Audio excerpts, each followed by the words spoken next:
barasaabka gobolka Togdheer Maxamed Ibraahin Aadan Qabya tiraya in ka badan 250 qoys oo danyar oo ah dadkii laga raray aqalkii laga dhawaaqay Soomaaliland ku wareejiyay deeq raashin oo ugu deeqeen dadkaasi hay'adda khayriga Al-Huda Sheekh Cabdinaasir Iid Maxamed oo ah gudoomiyaha hay'adda Al-Huda oo ka shaqeysa arrimaha samafalka ayaa sheegay in ka go'an tahay hay'adahan in taageero la barbar istaagto dadka danyarta Al-Huda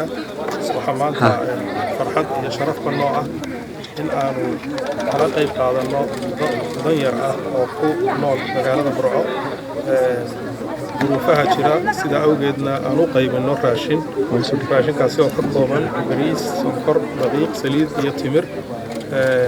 waxaanuna markaasi insha Allah taala maanta aanu ku wareejin doonaa dad kooban oo ka tirsan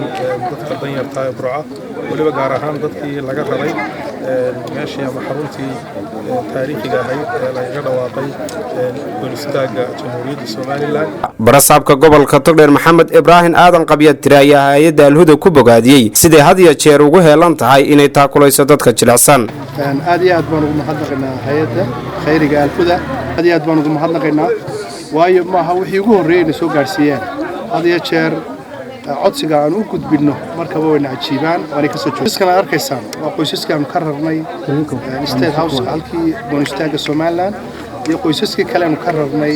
meeshii la isku hayay halkaas dilku ka dhacay waa dadka kaliya ee ugu dhaganulaaday ee markii aan niri waan raraynaa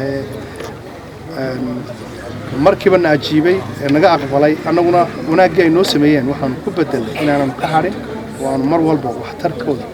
iyo wixii aan ugu qaban karno inaan u qabanno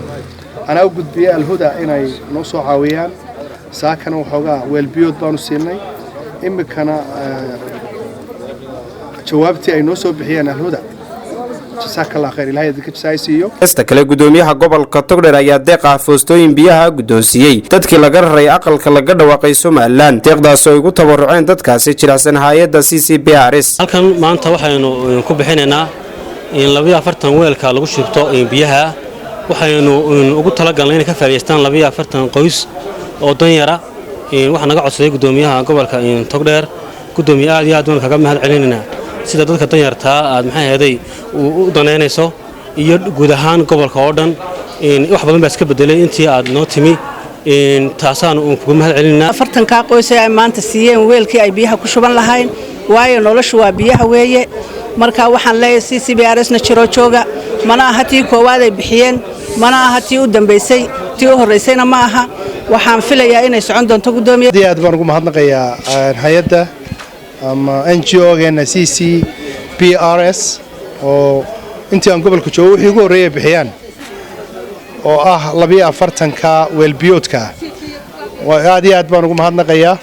ومحمد إبراهيم بريتش شبكة عالم جهروناك نيوز برعو